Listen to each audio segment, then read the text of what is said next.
আমি যাচ্ছি এখন হচ্ছে অভয়নগর উপজেলার আলিপুর গ্রামে ঘুরছি। এটা বরাবরই আমি গ্রাম অঞ্চলের ভিডিও আপনাদেরকে একটু শেয়ার করি। একটু আগে বৃষ্টি হয়েছে এই রোডটা মোটামুটি সুন্দর, এবং যশোর খুলনা যে প্রধান যে সড়ক, এই সড়ক থেকে পশ্চিম পাশ দিয়ে সামনে এগিয়ে যাচ্ছি। এখানে আশেপাশে একটা গ্রাম্য পরিবেশ। গ্রামটার নাম হচ্ছে আলিপুর। আলিপুর কিন্তু সাতক্ষীরা সদরেও আছে, কিন্তু এটা হচ্ছে যশোর জেলার অভয়নগর উপজেলার আলিপুর গ্রাম।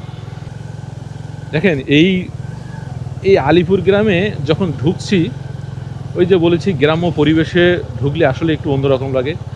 আশেপাশে যে প্রাকৃতিক সৌন্দর্য, এটা কিন্তু অন্যরকম লাগছে। এই এলাকার মানুষের কিন্তু প্রধান আয়ের উৎস এই কৃষিকাজ। এই এলাকার যাদের ধনাঢ্য ব্যক্তি আছে, তারা কিন্তু এই অভয়নগর উপজেলার যে মেন সদরে এদের বিভিন্ন কয়লার ব্যবসা, গমের ব্যবসা, তারপর হচ্ছে পাথরের ব্যবসা, এই ব্যবসা নিয়ে কিন্তু আছে এই এলাকার ধনাঢ্য ব্যক্তিরা। কিন্তু যারা হচ্ছে একটু নিম্নবিত্ত পরিবারের লোক, তারা হচ্ছে এখানে কৃষিকাজ বা অন্যান্য কাজ করে জীবিকা অর্জন করে। তবে এই রাস্তা কিন্তু অনেক সুন্দর লাগছে। ওই যে বলেছি গ্রাম্য পরিবেশ। দেখেন এই সাইডে কিন্তু আমি আছি হচ্ছে অভয়নগর উপজেলার আলিপুর গ্রামে, নোয়াপাড়া শহর। এটাকে নোয়াপাড়া শহর বলে, নোয়াপাড়া শহর, এটাকে নোয়াপাড়া শহর বলে।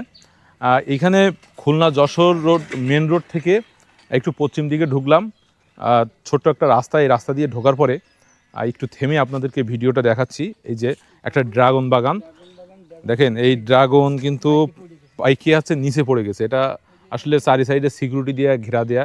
এই যে অসম্ভব বড় একটা ড্রাগন বাগান, আর নিচে দেখছি যে ড্রাগন পেকে, লাল লাল ড্রাগন এই যে পেকে নিচে পড়ে গেছে। হ্যাঁ, দেখা যাচ্ছে এখানে এই একটা বড় ড্রাগন বাগান। আর এই ঠিক ড্রাগন বাগানের অপোজিটে একটা সুন্দর বাগান দেখতে পাচ্ছি। সেটা হচ্ছে সৌদি আরবের যে খেজুর গাছগুলো, আসলে খেজুর গাছের নাম জানি না, যে সৌদি আরবে যে খেজুরগুলো হয়, যে খেজুরগুলো আমরা রমজান মাসে খেয়ে থাকি, ঠিক সেই খেজুর বাগান একটা, এই ছোট্ট একটা বাগান।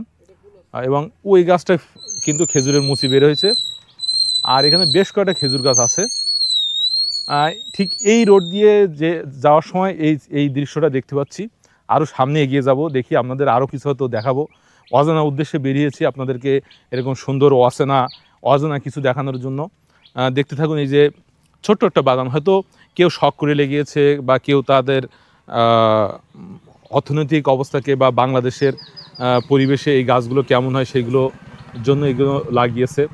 দৃশ্য দেখে এইখানে হচ্ছে ডিঙ্গি নৌকা, ঠিক আছে। এখানে বেশ কয়েকটা ডিঙ্গি নৌকা আছে। তার আগে একটা কথা বলি, আপনারা অনেকেই শুনেছেন যশোরের ভবদহ, সেই ভবদহ এলাকায় যাব। এইখান থেকে যশোরের একরকম ওই যে চীনের হোয়াংহো নদীর কথা শুনেছেন, যে চীনের কান্না বা চীনের দুঃখ, ঠিক যশোরের দুঃখ হচ্ছে এই অঞ্চলটা। তার কারণ এখানে ঘুরছি যখন, আসলে প্রাকৃতিক সৌন্দর্য একটু অন্যরকম। তবে এখানে বিস্ময়কর ব্যাপার হচ্ছে এইখানের একটু নিচু এলাকা, যশোরের সবচেয়ে নিচু এলাকা মনে হয় এইটাই। এখানে শুধু চারি সাইডে শুধু ঘের, এবং ঘেরগুলো দেখেন ম্যাক্সিমাম ঘের কিন্তু এখন পানিতে তলিয়ে আছে। এর আগে যখন বৃষ্টি হয়েছিল, এখন তো এই কয়দিন একটু বৃষ্টি কম হচ্ছে। দেখেন এখানে মানে যতদূর চোখ যায় শুধু ঘের আর ঘের। এখানে যতটুকু দেখা যাচ্ছে যে এটা নিচু এলাকা, যে পানিতে তলিয়ে আছে একরকম। আর ঠিক এই পাশে দেখেন এখানে বেশ কয়েকটা ডিঙ্গি নৌকা আছে। এই ডিঙ্গি নৌকা দেখে আসলে একটু অন্যরকম লাগছে। এই যে দেখেন ডিঙ্গি নৌকা, এই ডিঙ্গি নৌকা দিয়ে এখানে হয়তো সকালে মাছ ধরে। এখানে শুনলাম একজনের কাছে সকালে মাছ ধরে, বা অন্য সময় এসে মাছ ধরে। এইখানে কিন্তু সব তলিয়ে আছে, এবং এখানে দেখেন এই বাড়িগুলো কিন্তু সব তলিয়ে আছে। এই এলাকাকে বলা হয় যে একরকম যশোরের দুঃখ বলা যায়। কারণ এই এলাকার মানুষগুলো আসলে, যেটা দেখছি যে এলাকায় কিন্তু জনসংখ্যা একটু কম। দেখেন ফাঁকা জায়গা একেবারে। অন্য অন্য এলাকায় ঘুরছি যে বন, কিন্তু এই এলাকা কিন্তু বন না। রাস্তার দুই পাশে ঠিক গাছপালা ঠিকই আছে, কিন্তু হচ্ছে আপনার সীমিত পরিমাণ। রাস্তার দুই সাইডে গাছপালা আছে, কিন্তু বিলের পর বিল সব ফাঁকা এবং পানিতে ডুবে আছে। এই যে আপনাদেরকে যেটা বলছিলাম, আমি চলতে চলতে দেখাই যে আশেপাশে এই রোড দিয়ে যেদিকে যাচ্ছি, ম্যাক্সিমাম বাড়ির উঠোন বা যে ঘরের বারান্দা বা যাদের আসলে এখানে কিন্তু 2 তলা 3 তলা বাড়ি বা পাকা বাড়ি খুব কম আছে, যেখানে যাচ্ছি সেখানে দেখছি যে পানিতে তলিয়ে আছে। এখানে 6 মাস নাকি এরা দেখেন রাস্তার পাশে গরু রাখছে।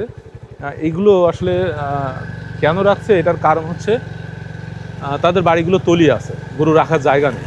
আসলে এই শেষ মুহূর্তে কিন্তু বৃষ্টি কম হচ্ছে, তারপরেও কিন্তু এরা কিন্তু পানিতে তলিয়ে আছে। দেখেন এখানে প্রত্যেকটা বাড়ির উঠোনে বলেন বারান্দা বলেন সব পানি, যে মাটির ঘর আছে দেখেন পানিতে কিন্তু এরা তলিয়ে আছে সব। এই বাড়িতেও পানিতে তলিয়ে আছে। যেদিকে যাচ্ছি এইখান থেকে যেদিকে যাচ্ছি, আর এই যে ডিঙ্গি নৌকা তৈরি করে, এটা হচ্ছে ডিঙ্গি নৌকা তৈরি করে, বড় বড় তাল গাছ কেটে তারপর ডিঙ্গি নৌকা তৈরি করা হয়। এই যে এখানে মাছ ধরছে অনেক মুরব্বী কাকিরা আছে তারা হচ্ছে এখানে বসে বসে বিলে বসে বসে মাছ ধরছে। এইরকম আসলে আমি প্রাকৃতিক দৃশ্য দেখে আনন্দ পাই, কিন্তু এখানের প্রাকৃতিক দৃশ্য দেখে আসলে মনের ভিতরে কেমন একটা আতঙ্ক লাগছে। তার কারণ এখানের মানুষের জীবনযাত্রা একটু কষ্টদায়ক বলে মনে হচ্ছে। কারণ ওই যে বলা হয় যশোরের দুঃখ শুধু বলবো না, যে এটা মানে বাংলাদেশের একটা দুঃখ বলা যায় যে যশোর এলাকার এই ভবদহ এলাকাটা, রাজাপুর সরকারি প্রাথমিক বিদ্যালয় দেখেন একদম বিদ্যালয়ের মাঠটা একদম পুরো তলিয়ে রয়েছে, এবং রাজাপুর বাজার। আমরা যাচ্ছি, বাম দিকে যাব, সামনে যাব, দেখি দেখেন এই যে এইটা কিন্তু পুরা এদের একটা উঠান, এটাও তলিয়ে রয়েছে। আর এই যে শামুক ভাঙে এই শামুকগুলো বিভিন্ন ঘিরে দেওয়া হবে রাস্তা। কাকিকে বাড়ি তলিয়ে গেছে, রাস্তার পাশে অনেকেই ঘর বেঁধে আছে। এই যে চলতে এখানে মূল যেটা আপনারা বলছিলাম একটা মন্দিরে যাব, এটা হচ্ছে ইসকনের একটা মন্দির। এখানে হচ্ছে রামসরা ইসকন মন্দির, যে এই এলাকায় এই মন্দিরটা অনেকটা বিখ্যাত। শুধু এই এলাকা বলবো না, মোটামুটি এটা কিন্তু বাংলাদেশের মধ্যে বিখ্যাত একটা ইসকন মন্দির, শ্রী রূপ সনাতন স্মৃতি তীর্থ। মন্দিরটা অনেক বড়। এই দেখেন বড় একটা মন্দির, এটা হচ্ছে ইসকনের মন্দির। এখানে দেখেন এর ভিতরে বড় একটা জায়গা নিয়ে, তবে এখানেও কিন্তু বড় পুকুর আছে, এখানে এই পুকুরগুলো কিন্তু ডুবে আছে। এই হচ্ছে এখানে রথ রাখা আছে, এখানে রথযাত্রার জন্য কিন্তু এখানে ব্যবস্থা আছে। এই যে এখানে যে এই রথ আছে, আর এর আশেপাশে আসলে এখানে যে বললাম যে এই এলাকাটা নিচু এলাকা, পানিতে ডুবে আছে একরকম। আর এইখানে একটা পুকুর আছে, এই পুকুরেও কিন্তু অনেক মাছ আছে, এই পুকুরে কিন্তু অনেক মাছ। আসার সময় যদি মুড়ি আনতাম তাহলে এই মাছগুলো কি দেখতে হতাম। এখানে কিন্তু বড় বড় মাছ আছে, এই দেখেন একেবারে উপরে ভাসছে, দেখা যায় কিনা যায় না। এই যে রুই মৃগেল, রুই মাছ, বড় রুই মাছ, আবার সরপুঁটিও আছে। এই যে দেখা যাচ্ছে বড় একটা পুকুরে বেশ মাছ আছে।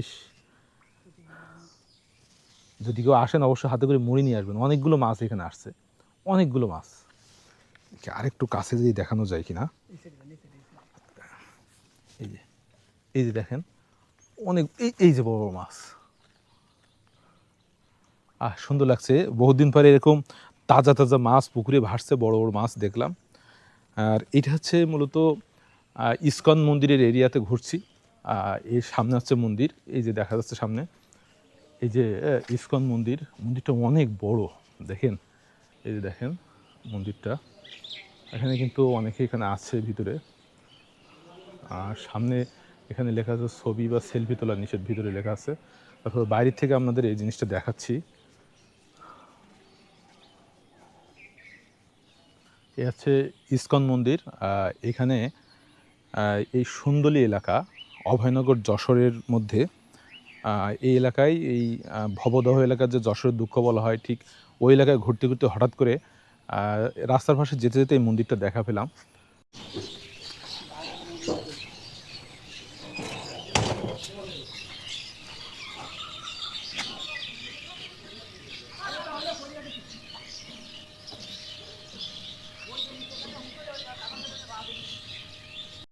আমি আছি হচ্ছে রামসরা সুন্দলী অভয়নগর যশোরে ইসকন মন্দিরের সামনে।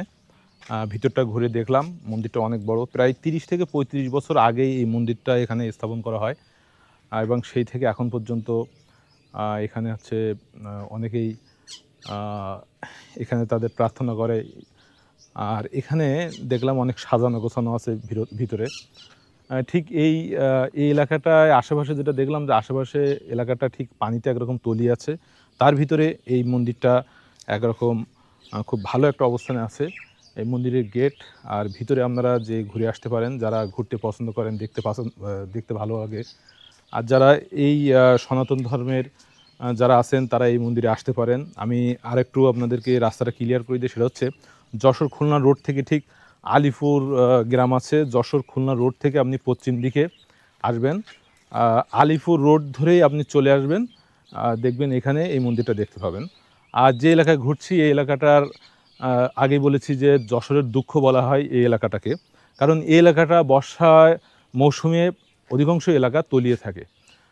ঘুরে দেখলাম যে প্রাকৃতিক সৌন্দর্য দেখে যতটা ভালো লাগে তার চেয়ে কষ্ট লাগছে এই এলাকার আশেপাশে ঘুরে দেখে কষ্ট লাগছে, এই কারণে যে পানিতে তলিয়ে আছে, অনেকের ঘর বাড়ি পানিতে তলিয়ে আছে। কেউ রাস্তার পাশে এসে গরু ছাগল বা গৃহপালিত অন্যান্য যে জীবজন্তু আছে বা পশু আছে, তারা রাস্তার পাশে এগুলোকে রাখছে, রাত দিন তারা ওইখানে থাকে। প্লাস অনেকেই আছে দেখলাম যে রাস্তার পাশে ছোট ছোট ঘর বেঁধে আছে। দেখেন, যেটা দেখছিলাম এই মন্দিরের পাশ দিয়ে একটা রাস্তা আছে, রাস্তাটা অবশ্য টালি দিয়ে মতো করা, যে টালির যে এগুলো কি বলে টালি না, ব্লক দিয়ে এই রাস্তাটা করা, এবং রাস্তাটা খুব সুন্দর করে করছে, যে পার্কিং যে ব্লক বা টাইলস থাকে ঠিক এরকম ধরনের। হ্যাঁ, এই দেখেন যেটা বলছিলাম, যে দেখেন এইখানে দেখেন বিলে বসে বসে কিন্তু মাছ ধরছে। এদের সাথে একটু পরে কথা বলবো, দেখি ঘুরে আসি সামনে। দেখেন কিছু দৃশ্য দেখাই, ওই যে দেখেন বিলের মাঝখানে মাছ ধরার ব্যবস্থা করছে ডিঙি নৌকায়, নাকি ওইটা এক ধরনের নৌকা, ওরা এক ধরনের ডিঙি নৌকার মতো, আর উঁচু করে রাখছে। দেখেন মানে সোলের নৌকায়, যে সোল আছে না, সে সোলের নৌকায় বসে এখানে মাছ ধরছে। দেখেন একজন ওই দূরে এক কাকি নৌকায় শাপলা তুলছে, হটবটি যায় মাল নিয়ে। আমি যেটা বলছিলাম যে এই এলাকার প্রাকৃতিক সৌন্দর্য দেখে যতটা ভালো লাগছে আবার কষ্টও লাগছে, যে এলাকার মানুষের জীবনযাত্রাটা একটু কষ্টদায়ক। দেখেন এই ঘেরগুলো কিন্তু চারি সাইডে ঘেরা দেয়। এখন এই লাস্ট 15-20 দিনের মতন বৃষ্টি একটু কম হয়, হয়তো প্রত্যেকদিন অল্প করে হচ্ছে, কিন্তু বৃষ্টির পরিমাণ কিন্তু অনেক কম। তারপরেও এই এলাকা তলিয়ে আছে। ভাইয়া কি মাছ পড়ে? ওই তো পড়িল, প্রায় মাছ পড়ে ভালো। মানে প্রত্যেক বছরই কি এরকম মারেন? এবছর কি কম না বেশি? কম, মাছের পরিমাণ এবার কম, বাজারেও তো মাছ কম সরবরাহ। আচ্ছা, এই চলতে চলতে একটু উঁচু জায়গায় আসলাম, মানে এই এলাকাটা একটু উঁচু। আমরা যাচ্ছি সুন্দরলি বাজারে, ওই যে মন্দিরটা যেখানে আছে ওই সামনে দিয়ে, কিন্তু ওই মন্দিরের সামনে দিয়ে যাওয়া যায়, কিন্তু আমি দেখলাম যে এই এলাকায় তলিয়ে আছে, সেটা দেখার জন্য আসলাম। ডোবা মানে সেই ডুবে থাকা জায়গায় এখানে একটা দেখেন বট গাছ আছে, চলতে চলতে দেখি এটা মন্দির প্লাস পাশে বট গাছ। দেখেন বট গাছের, আসলে বট গাছ দেখলে গাছ শিউরে ওঠে। এই বট গাছটা আমার মনে হয় শতবর্ষী গাছ হতে পারে, অনেক বয়স বেশি হবে বট গাছটা, অনেক মোটামুটি বড় একটা জায়গা নিয়ে এই বট গাছটা আছে। এর নিচের দিকে দেখেন, নিচের দিকে এইখান থেকে এইখান থেকে শুরু করে ঠিক এই পর্যন্ত এর শিকড়। এনে দেখা যাচ্ছে যে এই বট গাছটা মানে দেখলে বোঝা যায় শতবর্ষী, এবং এই বট গাছকে কেন্দ্র করে একটা মন্দিরও তৈরি করা আছে। আর এই এলাকায় এই যে বাম সাইডে দেখেন রাস্তার উপর পানি উঠে গেছে, একটা পুকুর মনে হচ্ছে। এই যে বিল, এই বিলে বসে মাছ ধরতে ভালো মনে হয়, কি বিলে বসে মাছ ধরি।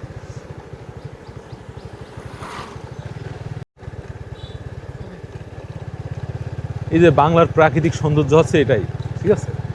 এই যে রাস্তাটাও সুন্দর, ব্লক ইট দিয়ে রাস্তাটা করা, আর সামনে রাস্তার দুই পাশে সুন্দর করে খেজুর গাছ, তারপর হচ্ছে তাল গাছ, নারকেল গাছ, আপনার কলা গাছ, এরকম বিভিন্ন ধরনের গাছ আছে। এই দেখেন খেজুর গাছ, অসংখ্য খেজুর গাছ।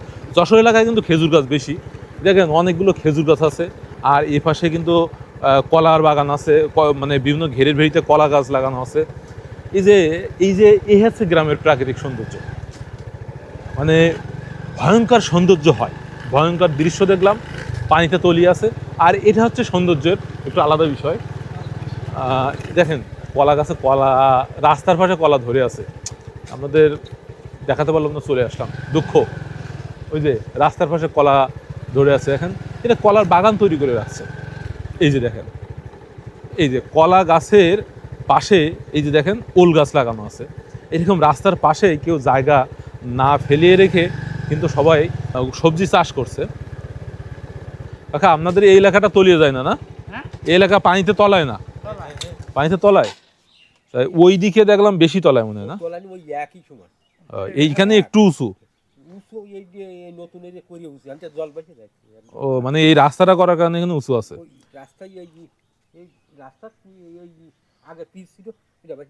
ও তারপরে একটু উঁচু করছে। আর এই নৌকায় মনে হয় আপনারা একটু বিলিটিলি মাছ ধরেন নাকি? ও মানে আপনাদের ঘেরভেরি করা আছে, তারপরে সব পানিতে তলিয়ে গেছে, সব একাকার হয়ে গেছে।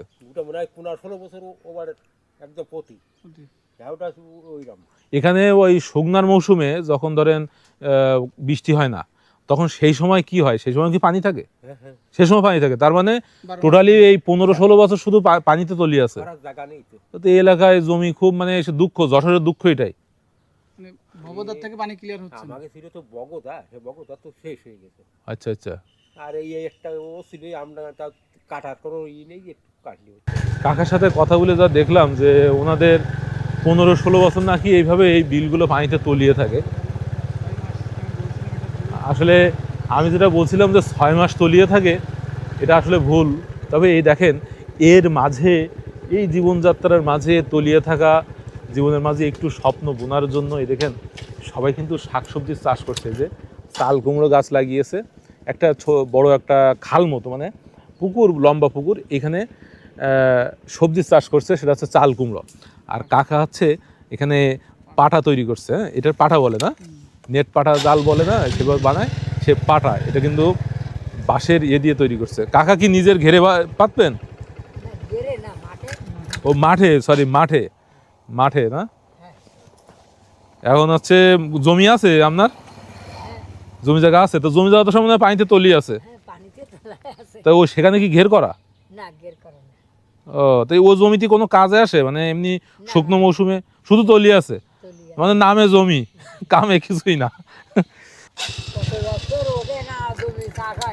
কোনো চাষ করতে পারে না। কত বছর হবে?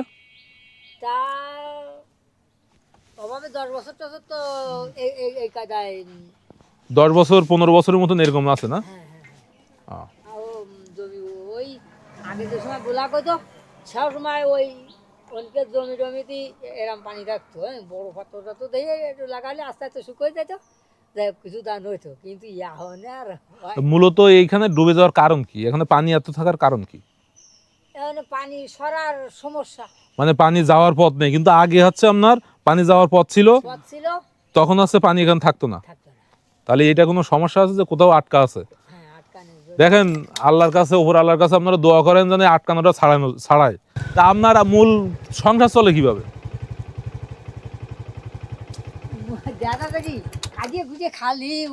খাইতে খুঁটে, হ্যাঁ। তাহলে অন্য এলাকায় যেয়ে তো খাটতে, এই এলাকায় খাটার জায়গা নেই তো।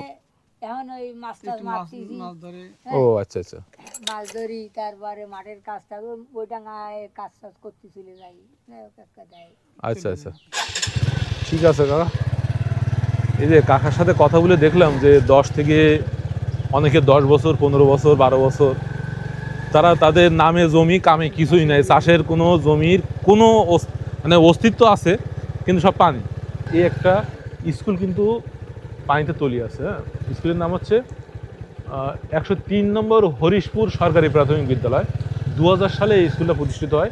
এখানেও কিন্তু এই স্কুলের মাঠ পানিতে তলিয়ে আছে, ছোট্ট একটা মাঠ, কিন্তু তারপরে পানিতে তলিয়ে আছে। দেখেন এখানে কিন্তু মাছের ব্যবস্থা আছে, কিন্তু মাছে আছে শাওলা খাচ্ছে। এখানে মাছ আছে, কিন্তু ভেড়িগুলোর ঘেরের ভেড়িগুলো, সেগুলোর অবস্থা খুব খারাপ। আপনাদের দেখাচ্ছি এই খুব খারাপ পরিস্থিতিতে কখনো কেউ এখানে আসছেন কি না। দেখেন কাকি মাছ ধরতে যায়। কাকি কি মাছ ধরতে যান? মাছ পড়ে? হাসি মুখে মাছ ধরতে যাচ্ছে। এটাই হচ্ছে যাওয়ার আগে হাসি, হয়তো হাসি মুখে মাছ ধরেও ফিরে আসবে, শত কষ্ট বুকে চাপা নিয়ে তারপরেও কিন্তু এরা মাছ ধরে। যা বলছিলাম যে এই প্রাকৃতিক সৌন্দর্যের মাঝেও মানুষের মুখে হাসি। এই দেখেন, আমি বলছিলাম রাস্তার পাশে অনেকে দেখেন তাদের বাড়ি ঘরের অবস্থা দেখেন।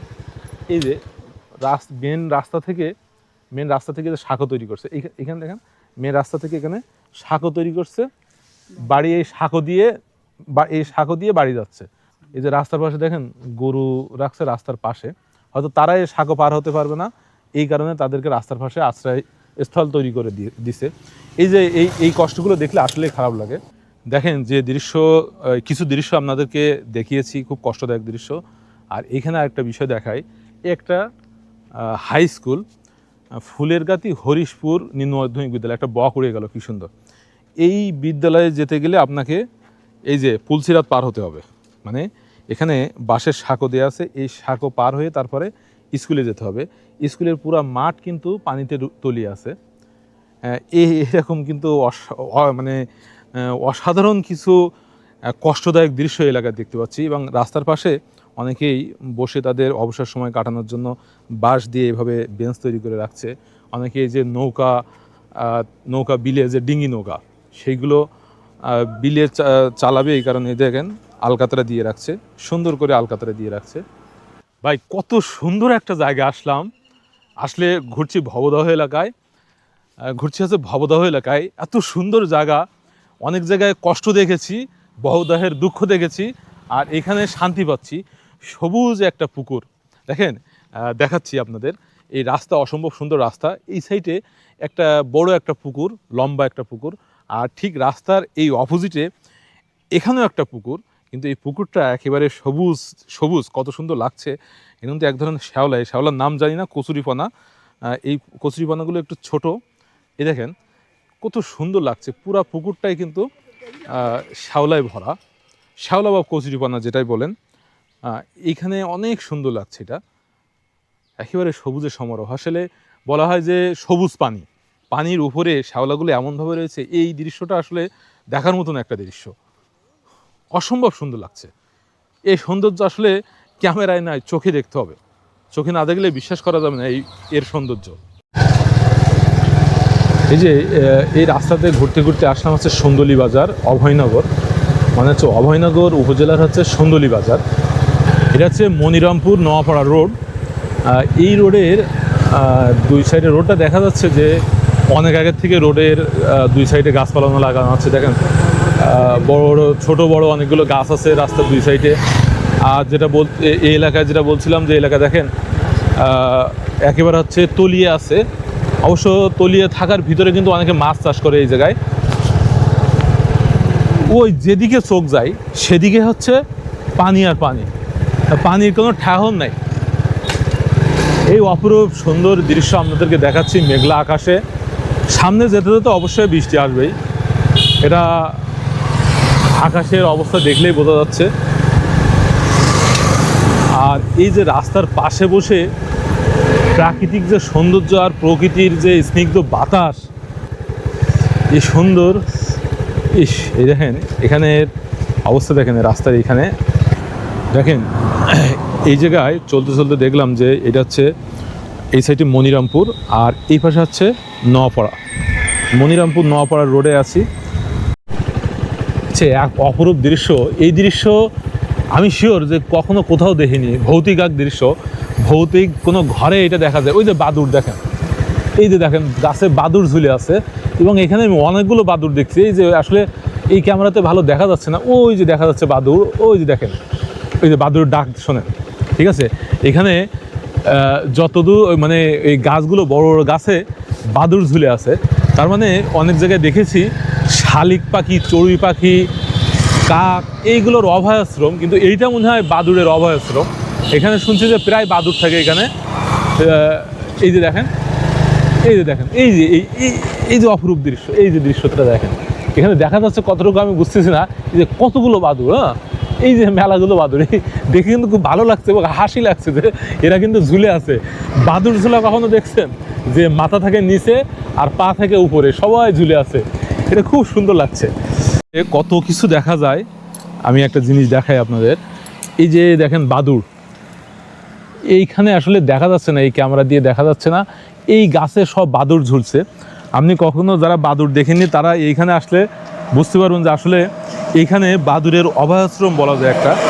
আর এই দেখেন রাস্তার এই পাশে হচ্ছে একটা শোল মাছের যে পোনা ছাড়ছে, সেই শোল মাছের পোনা আমি যাব, এখান থেকে দেখাবো। এই দেখেন এইখানে একজনের বাড়ি যাওয়ার জন্য পথ তৈরি করা। এখানে দেখেন এই যে বাঁশের সাঁকো দিয়ে হাঁটছি, বহুদিন এই বাঁশের সাঁকোতে হাঁটিনি, একটা ভয়াবহ মানে ভয় লাগে আসলে, অভ্যাস না থাকলে ভয় লাগবে। এই যে শোল মাছের পোনা ছাড়ছে, মানে শোল মাছের ছোটো ছোটো বাচ্চা, সেগুলো দেখা যায় লাল লাল বাচ্চা। এখানে কিন্তু একজনের বাড়ি, এইভাবে অসংখ্য বাড়ি পানিতে তলিয়ে আছে। মনিরামপুর নোয়াপাড়া যে রোড, এই রোড দিয়ে ধোপা দিতে যাচ্ছি।